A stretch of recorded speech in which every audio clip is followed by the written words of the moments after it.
Hello everyone, welcome to made easy. My name is Mandavi Dubey. तो student, आज आपके लिए यहाँ जो अपॉर्चुनिटी आई है वो आरआरबी एएलपी की तरफ से आई है। आप में से बहुत सारे ऐसे स्टूडेंट होंगे जो एएलपी की वैकेंसीज को टारगेट कर रहे होंगे।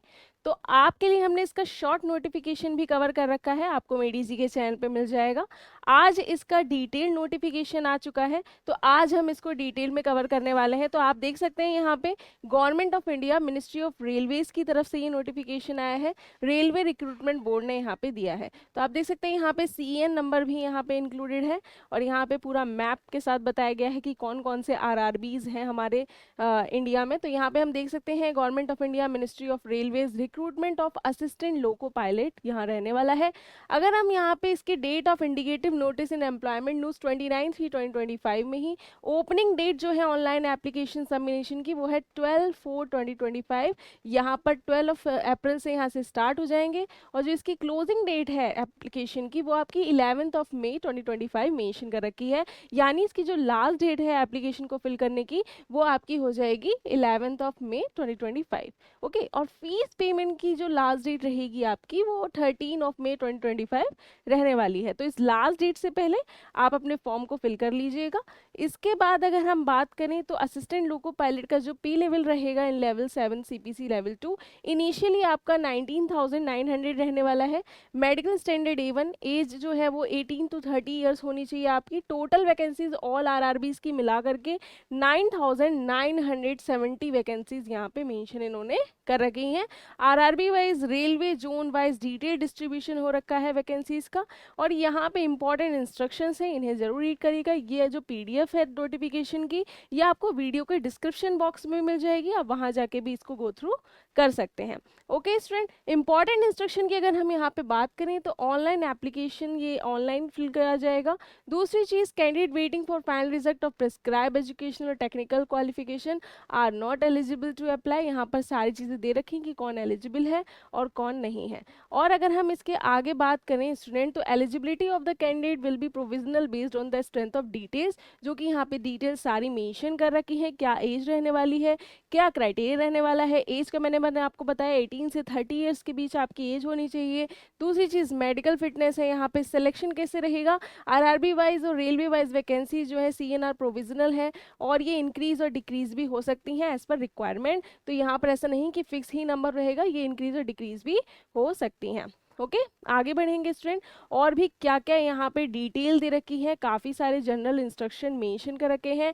Admission to all stages of the recruitment process जो है वो प्रोविजनल रहने वाला है, subject to candidate satisfying all the prescribe eligibility conditions. ठीक है, आगे बढ़ेंगे। और क्या क्या इसमें इंफॉर्मेशन दे रखी है, काफ़ी सारी इसमें इंफॉर्मेशन दे रखी है जिसमें आपको कोई भी यहाँ पे कंफ्यूजन ना हो। आपको फ्री ट्रेन ट्रैवल फैसिलिटी भी यहाँ पे मेंशन है। Free train admission to SC and ST candidate के लिए अगर वो एप्लीकेशन को ऑपरेट करते हैं तो यहाँ पे उनके लिए अच्छी एक सुविधा दी गई है। तो ये भी चीज़ आप यहाँ पे देख सकते हैं। इसके अलावा अगर हम बात करें तो सिलेक्शन जो रहेगा does not confer upon candidate any right of appointment in the railways. Function जो है आरआरबी का only to recommend names of suitable candidates to the concern authority, ये रहने वाला है। और पोस्टिंग जो है वो ऑर्डिनरली जो है railway servant shall be employed through out service on the zonal railway और प्रोडक्शन यूनिट जहाँ भी वो पोस्टेड किए जाएंगे। ओके, इसके बाद जो सेलेक्टेड कैंडिडेट्स है for the post of ALP वो है ट्रेनिंग दिया जाएगा उन्हें सबसे पहले तो प्रिस्क्राइब, और only stipend will be paid during the training period. यानी ट्रेनिंग पीरियड के दौर में आप लोगों को यहाँ पे स्टाइपेंड मिलेगा। उसके बाद जो है फिर आपकी जो है सैलरी मंथली वो जो बनेगी वो यहाँ पे रिक्वायरमेंट के हिसाब से बनने वाली है। Selected candidate shell execute security और इंडिमेनिटी बॉन्ड भी आपका नेसेसरी यहाँ पे रहने वाला है, जो कि हर यहाँ पे ज़्यादातर जो आपने देखा होगा काफ़ी सारे रिक्रूटमेंट्स में आपको बॉन्ड यहाँ पे साइन कराया जाता है, तो वो सारी चीज़ें भी यहाँ पे मेंशन कर रखी हैं। इसके अलावा स्टैंडर्ड ऑफ वैकेंसीज की अगर हम बात करें स्टूडेंट, तो क्वालिफिकेशन और मेडिकल स्टैंडर्ड इसमें आ जाएगा। पैरामीटर्स के हिसाब से आपके यहाँ पे वैकेंसीज निकाली गई हैं। इसके बाद मेडिकल स्टैंडर्ड क्या रहने वाला है, ये भी सारी चीज़ें आप इसकी ऑफिशियल वेबसाइट पे जाके भी देख सकते हैं, सारी इन्फॉर्मेशन आपको यहाँ पे भी मिल जाएगी। इसके अलावा अगर हम बात करें तो SC ST को यहाँ पे एज में 5 ईयर्स का रिलैक्सेशन मेंशन है। OBC NCL कैंडिडेट्स को यहाँ पे 3 ईयर्स का रिलैक्सेशन मेंशन कर रखा है। एक्स सर्विसमैन कैंडिडेट्स को यहाँ पे अगर वो अनरिजर्व AWS से है तो 3 ईयर्स का, OBC NCL से है तो 6 ईयर्स का, और SC ST से है तो 8 ईयर्स का यहाँ पे रिलैक्सेशन मेंशन यहाँ पे कर रखा है। इसके अलावा अलग अलग चीज़ें यहाँ पे मेंशन कर रखी हैं। डेट ऑफ बर्थ का क्राइटेरिया भी मेंशन कर रखा है कि क्या रहने वाला है आपके पास। अगर एसेंशियल क्वालिफिकेशन की मैं बात करूं तो यहाँ पे एनेक्सर ए में सारी एसेंशियल क्वालिफिकेशन टेक्निकल क्वालिफिकेशन यहाँ पे मांगी गई है। Candidate must already have the prescribe education और टेक्निकल क्वालिफिकेशन आपके पास होनी चाहिए, जो कि यहाँ पे मेंशन कर रखी है।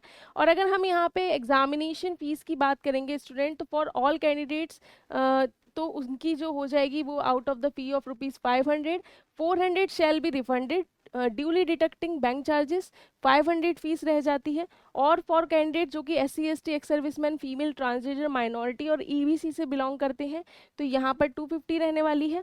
250 शैल भी रिफंडेड हो जाएगी आपकी, और जो अदर कैटेगरीज उनकी 400 रिफंडेड हो जाएगी। तो यहाँ पर फीस का क्राइटेरिया भी इन्होंने अच्छे से डिफाइन कर रखा है।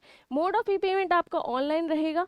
इसके अलावा EBC का क्या क्राइटेरिया रहने वाला है, PWD कैंडिडेट्स का क्या क्राइटेरिया रहने वाला है, ये सारी डिटेल्स भी इन्होंने मेंशन कर रखी हैं। ठीक है ना, तो काफ़ी डिटेल नोटिफिकेशन आया है जिससे कि आपको कोई भी प्रॉब्लम ना हो। अगर आप किसी कैटेगरी से बिलोंग करते हैं तो यहाँ पे आपके पास कौन सा सर्टिफिकेट कब तक कौन सी डेट के साथ होना चाहिए, ये सारी चीज़ें भी इन्होंने यहाँ पे मेंशन कर रखी हैं। इसके अलावा NOC से रिलेटेड क्या क्या चीज़ें हो जाती हैं ये भी मेंशन है। रिक्रूटमेंट प्रोसेस की बात करेंगे स्टूडेंट, तो जो candidate can apply only 1 RRB में आप अप्लाई कर सकते हैं एंड ओनली 1 ऑनलाइन एप्लीकेशन आपका सबमिटेड होगा। इसके साथ ही आपके कौन कौन से स्टेजेस है, फर्स्ट स्टेज में आपका CBT 1 किया जाएगा, सेकेंड स्टेज में आपका CBT 2 रहेगा, और third computer based aptitude test है। फिर उसके बाद डॉक्यूमेंट वेरिफिकेशन किया जाएगा, देन मेडिकल एग्जामिनेशन होगा। तो ये आपके स्टेजेस रहने वाले हैं रिक्रूटमेंट प्रोसेस के। ठीक है, तो ये भी चीज़ इन्होंने यहाँ पे मेंशन कर दी है ना। इसके बाद अगर हम फर्स्ट स्टेज CBT की बात करेंगे, तो जो भी CBT 1 में यहाँ पे स्क्रीनिंग एग्जाम है टाइप का, तो वो भी इसमें पास होता है, तो वो CBT 2 में यहाँ पे रहेगा based on their normalised mark और मेरिट। स्क्रीनिंग जो होगा वो कि मेरिट इन CBT 1 के मेरिट के बेसिस पे होगा। ठीक है ना, सेम RRB में ही। और मार्क्स ऑफ CBT 1 जो है वो काउंटेड नहीं होंगे फाइनल पैनल के लिए, वो सिर्फ शॉर्ट लिस्टिंग के लिए किया जाएगा, जिससे कि CBT 2 में आप बैठ सकें। ठीक है, पैटर्न और सिलेबस क्या रहने वाला है, 60 मिनट्स का रहेगा CBT 1, और यहाँ पे नंबर ऑफ क्वेश्चन आपके 75 रहेंगे, मैक्सिमम मार्क्स आपका 75 रहेगा, 1 मार्क का एक क्वेश्चन आपका इसमें रहने वाला है। यहाँ पे 1/3 आपकी नेगेटिव मार्किंग रहने वाली है, तो इसीलिए यहाँ पे ध्यान से आप अटेम्प्ट करेंगे क्वेश्चंस को। नॉर्मलाइजेशन जो होगा वो मल्टीपल शिफ्ट्स में होते हैं CBT, इसलिए नॉर्मलाइजेशन भी किया जाएगा। मिनिमम पास परसेंटेज यहाँ पे मेंशन कर रखा है, वो आप देख लेंगे। इसके अलावा CBT 1 विल बी जनरली जो है एजुकेशनल स्टैंडर्ड की मिनिमम टेक्निकल क्वालिफिकेशन इसमें मांगी जाती है, जिसमें आपके क्वेश्चन ऑब्जेक्टिव टाइप के होते हैं, मल्टीपल चॉइस आंसर्स होते हैं। इसमें आपका मैथमेटिक्स रहेगा, मेंटल एबिलिटी, जनरल साइंस और जनरल अवेयरनेस रहने वाला है। इसके अलावा अगर हम सेकंड स्टेज में बात करें CBT 2 में, तो shall be done RRB wise, community wise यहाँ पे ये कंडक्ट कराया जाएगा। इसमें आपका मैं बताऊँ स्टूडेंट, तो कैंडिडेट जो SC ST OBC NCL EWS में will be shortlisted for CBT 2 against unreserve candidate provided that they are not availed any relaxation. कोई रिलैक्सेशन यहाँ पे मेंशन नहीं किया गया है इन एज, क्वालिफिकेशन और मार्क्स में। ठीक है ना, तो यहाँ पे जो CBT 1 में क्वालिफाई होगा वो CBT 2 में बैठेगा। पैटर्न क्या रहने वाला है CBT 2 का, यहाँ पे 2 पार्ट्स में है, पार्ट A और पार्ट B रहेंगे इसमें आपके। टोटल ड्यूरेशन आपकी 2 आवर्स एंड 30 मिनट्स रहेंगी। टोटल क्वेश्चन 175 मेंशन है। पार्ट A में आपका 90 मिनट्स और 100 क्वेश्चन रहेंगे, पार्ट B में 60 मिनट और 75 क्वेश्चन रहेंगे। इसमें भी आपके नेगेटिव मार्किंग 1/3 रहने वाली है। नॉर्मलाइजेशन इसमें भी मेंशन कर रखा है। ठीक है ना, only the marks scored in part A जो है वो काउंटेड किए जाएंगे shortlisting of candidate further stages के लिए, ये आप ध्यान रखेंगे। पार्ट A में आपका मैथमेटिक्स है, general intelligence, reasoning, basic science और इंजीनियरिंग आपके टेक्निकल पार्ट से पूछा जाएगा। पार्ट B सिर्फ क्वालिफाइंग टेस्ट है, ये आप ध्यान रखेंगे। और इसमें वेरियस ट्रेड सिलेबस यहाँ पे मेंशन किया गया है। क्वालिफाई परसेंटेज 35% सारे कैंडिडेट्स के लिए respective of category community. Syllabus क्या रहेगा, वेरियस ट्रेड्स के लिए अलग अलग रहने वाला है, आप इसकी ऑफिशियल वेबसाइट पर जाकर देख सकते हैं कि क्या इसका रहने वाला है। इसके बाद अगर हम बात करें qualifying test of CBT, qualification wise grouping of trade और सब्जेक्ट रहेगा, जैसे इलेक्ट्रिकल इंजीनियरिंग और combination of various stream of electrical engineer, तो उनके लिए ट्रेड सब्जेक्ट क्या रहेगा। इसके अलावा इलेक्ट्रॉनिक्स और इंजीनियरिंग और कॉम्बिनेशन के लिए क्या रहेगा, मैकेनिकल और ऑटोमोबाइल इंजीनियरिंग के लिए क्या रहेगा। इसके बाद आपका CBAT होगा। CBAT आपका यहाँ पे जो होगा आपका कंप्यूटर बेस्ड एप्टीट्यूड टेस्ट जिसको बोलेंगे। अगर आप CBT 2 क्लियर करते हैं तो आप CBAT में बैठेंगे। ये विजन सर्टिफिकेट होता है एक प्रकार का, जिसमें आपको शॉर्टलिस्टेड किया जाएगा और विजन सर्टिफिकेट दिया जाएगा। ठीक है ना, तो ये चीज़ यहाँ पे मेंशन। उसके बाद डॉक्यूमेंट वेरिफिकेशन और मेडिकल एग्जामिनेशन आपका होकर आपका फाइनल सिलेक्शन कर दिया जाएगा। आप इसकी ऑफिशियल वेबसाइट पे जाके भी विजिट कर सकते हैं। वेरियस RRB जोन्स है, देखिए यहाँ पर अलग अलग वैकेंसीज मेंशन कर रखी हैं।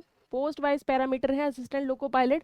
मिनिमम एजुकेशन क्वालिफिकेशन आपके पास क्या होनी चाहिए, मेंशन कर रखा है matriculation, SSLC plus ITI form recognization, NCVT SCVT से आप कर रखा है। Electrician, instrumentation, mechanic, millwright maintenance mechanic, electronics, और यहाँ पे अलग अलग ट्रेड है। अगर आपने इन किसी भी स्ट्रीम से अपना यहाँ पे मैट्रिकुलेशन आईटीआई फॉर्म यहाँ पे कर रखा है तो आप यहाँ पे एलिजिबल रहने वाले हैं। यहाँ पे degree in engineering discipline as above will also भी एक्सेप्टेबल। अगर आपके पास डिग्री है इंजीनियरिंग की तब भी आप यहाँ पे एलिजिबल रहेंगे, है ना। इसके बाद अगर आपके पास डिप्लोमा है इन इंजीनियरिंग वेरियस डिपार्टमेंट्स तो यहाँ पे आप एलिजिबल रहने वाले हैं। अलग अलग आरआरबी में अलग अलग यहाँ पे वैकेंसीज डिटेल दे रखी हैं, तो आप यहाँ पे देख सकते हैं कि कौन से आरआरबी में कितनी यहाँ पे वैकेंसीज मेंशन है। जैसे कि भुवनेश्वर में आप देख सकते हैं 928 वैकेंसीज यहाँ पे मेंशन कर रखी हैं, तो टोटल 9970 वैकेंसीज आपको यहाँ पे देखने को मिल रही हैं। बाकी सारे फॉर्मेट भी यहाँ पे दे रखे हैं आपके सर्टिफिकेट से रिलेटेड, तो आप इसे भी दे सकते हैं। If you have any other doubt student, please do comment in the comment box. Thank you so much, take care, stay tune.